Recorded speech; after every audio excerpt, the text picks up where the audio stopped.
Sa panahon ngayon, sanay tayong tumingin sa panlabas, sa resulta, sa bunga, sa tagumpay, sa anyo, sa imahe, sa itsura. Ngunit si Jesus sa Ebanghelyo ngayon ay nagtuturo sa atin na ang tunay na mahalaga ay hindi kung gaano kaganda ang nakikita, kundi kung gaano kalalim ang ugat na hindi nakikita.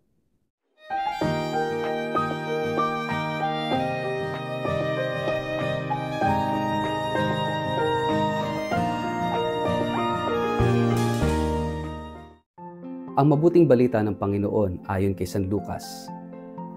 Walang mabuting punong kahoy na namumunga ng masama, at wala ring masamang puno na namumunga ng mabuti. Nakikilala ang bawat puno sa pamamagitan ng kanyang bunga, sapagkat hindi nakakapitas ng igos sa matitinik na halaman o ng ubas sa mga dawag. Ang mabuting tao ay naglalabas ng mabuti mula sa kanyang pusong sagana sa kabutihan. Samantalang ang masamang tao naman ay naglalabas ng masama mula sa kanyang pusong puno ng kasamaan. Sapagkat kung ano ang nag-uumapaw sa puso, ay siyang sinasabi ng nabi. Bakit ninyo ako tinatawag na Panginoon, Panginoon? Gayong hindi naman ninyo tinutupad ang sinasabi ko.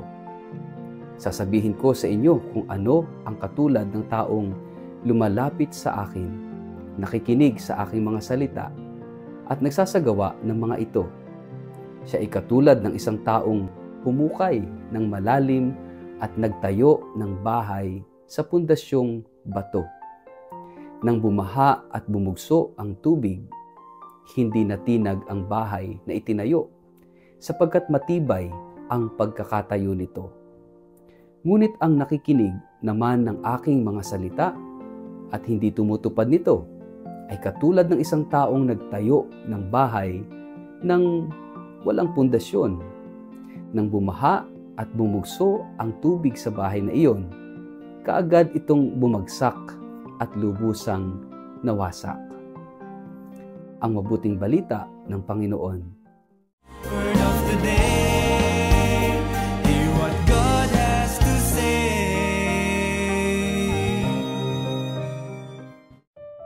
Mapagpalang araw po sa inyong lahat. Kumusta po kayo? Ang ating pong word of the day ay roots. Ang ebanghelyo natin ngayon ay isang malinaw at diretsyong paalala mula mismo kay Jesus tungkol sa tunay na halaga ng ugat. Hindi ng tanim, hindi ng prutas, kundi ng pinagmumulan nito. Sa unang bahagi, binanggit ni Jesus na walang mabuting punong kahoy na namumunga ng masamang bunga, at wala ring masamang punong kahoy na namumunga ng mabuting bunga.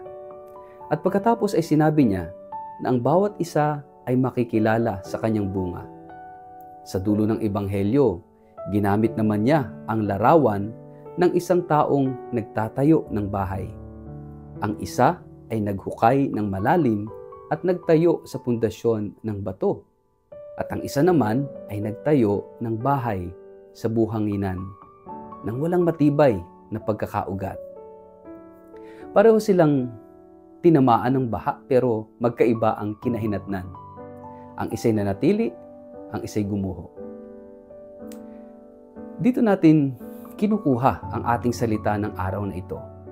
Ugat, roots. Sa panahon ngayon, sanay tayong tumingin sa panglabas, sa resulta, sa bunga, sa tagumpay, sa anyo, sa imahe, sa itsura. Ngunit si Jesus sa ating ebanghelyo ngayon ay nagtuturo sa atin na ang tunay na mahalaga ay hindi kung gaano kaganda ang nakikita, kundi kung gaano kalalim ang ugat na hindi nakikita. Ang ugat ay hindi glamorous, hindi ito pinupuri, hindi ito nilalantad, pero ito ang nagpapatibay sa lahat. Kapag malalim ang ugat, kahit anong unos, mananatiling nakatayo ang puno. Kapag malalim ang ugat ng puno natin sa Diyos, kahit anong bagyo sa buhay, mananatili tayong buo, totoo at matibay. Ang problema ng maraming Kristiyano ngayon, masyado tayong nakatuon sa panglabas. Anong sinasabi ng iba? Gaano karami ang nagla-like? Maganda ba ang ating imahe sa simbahan? Masipag ba sa gawain? Pero hindi ito ang tunay na sukatan ng kabanalan.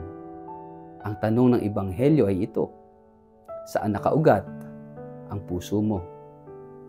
Pwedeng puno ka ng gawain sa simbahan pero hungkag sa panalangin. Pwedeng aktibo ka sa ministry pero malamig ang relasyon mo sa Diyos. Pwedeng panay ang bigkas mo ng mabubuting salita pero puno ng galit ang puso mo. Kaya sabi ni Jesus, ang lumalabas sa bibig ay galing sa puso. Kung ano ang ugat mo, iyon ang magiging bunga mo. Hindi mo pwedeng pikein ito. Maaring sandali mong maitago, pero darating ang panahon na lalabas din ang totoo. Kaya nga't si Jesus ay hindi interesado sa mga panlabas na pagpapanggap. Ang nais niya, ang totoo, ang malalim, ang may ugat. At ang ugat na ito ay hindi natin kayang itanim sa sarili lang. Kailangan natin itong ipahukay sa Diyos. Kailangan natin ng pananahimik, ng panalangin, ng pagsusuri ng konsensya, ng pagiging totoo sa sarili.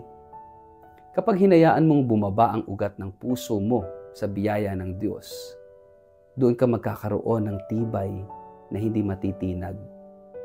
Hindi rin aksidente na ginamit ni Jesus ang larawan ng baha. Dahil sa totoong buhay, darating talaga ang bagyo. Ito yung problema natin sa flood. May problema, may pagsubok, may pagkalito, may pagkawala, may pagkadurog. Lahat tayo dadaan doon. Pero ang tanong ay, nakaugat ba tayo sa bato ng buhay? O nakapatong lang tayo sa buhangin ng pansamantalang ginhawa at pansamantalang tagumpay? Ang taong may malalim na ugat, hindi perpekto, pero siya ay tapat. Hindi siya takot masaktan, kasi alam niyang hindi siya nag-iisa. Hindi siya madaling madala ng opinyon ng iba, kasi alam niyang ang pundasyon ng kanyang buhay ay hindi pansamantala kundi pangwalang hanggan. At higit sa lahat, kapag nagkamali siya, marunong siyang bumalik sa ugat, sa Diyos na tapat magpatawad, sa Diyos na hindi sumusuko. Maraming beses, hinahanap natin ang bunga kaagad. Gusto nating makita ang tagumpay, ang resulta, ang prutas. Pero ang paanyaya ng Diyos ay ito: magpaugat ka muna. Pahukayin mo ang sarili mo sa Kanya. Magbabad ka sa salita. Manalangin ka sa katahimikan. Magpakumbaba at hayaan mong Siya ang magpatubo. Sapagkat kapag malalim ang ugat, darating ang panahon na ang bunga ay kusa na lang lalabas. Hindi dahil pinilit, kundi dahil ito'y totoo. Saang bahagi ng buhay natin, tayo'y mababaw ang ugat? At paano natin hahayaang ang Diyos ang maghukay ng mas malalim upang maging totoo at matibay ang pundasyon ng ating pananampalataya? Sa ngalan ng Ama, ng Anak at ng Espiritu Santo. Amen. Panginoon, Ikaw ang bato ng aming buhay. Sa dami ng ingay, ng pressure, ng pagod, at ng takot, madalas ay nakatutok kami sa panglabas. Pero ngayon inaamin namin, kailangan naming bumalik sa ugat. Hukayin mo ang puso namin, linisin mo ito. Patatagin mo ito at kung kailangan mong putulin ang mga sangang hindi totoo, gawin mo, Panginoon.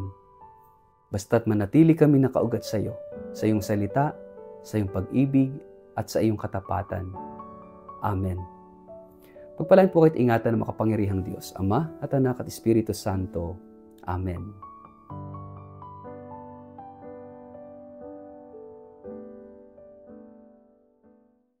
Inaanyayahan ko po ang lahat ng mga deboto ng banal na mukha ni Jesus sa ika-11 anibersaryo ng pagkakaluklok ng banal na mukha ni Jesus sa darating na September 16, 2025 dito po sa Shrine of the Holy Face of Jesus sa Nampicuan, Nueva Ecija.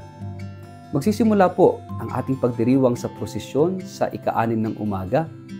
Kasunod ang mga banal na misa sa ika-7 ng umaga, concelebrated mass sa ika-10 ng umaga, at ika-3 misa sa hapon. Pagkatapos ng huling misa ay isang handog na konsyerto ng pananampalataya at pasasalamat. Halina, magsama-sama tayo sa isang araw ng pananampalataya, pag-asa at pag-ibig kay Kristo sa kanyang banal na mukha dito sa Nampikwan.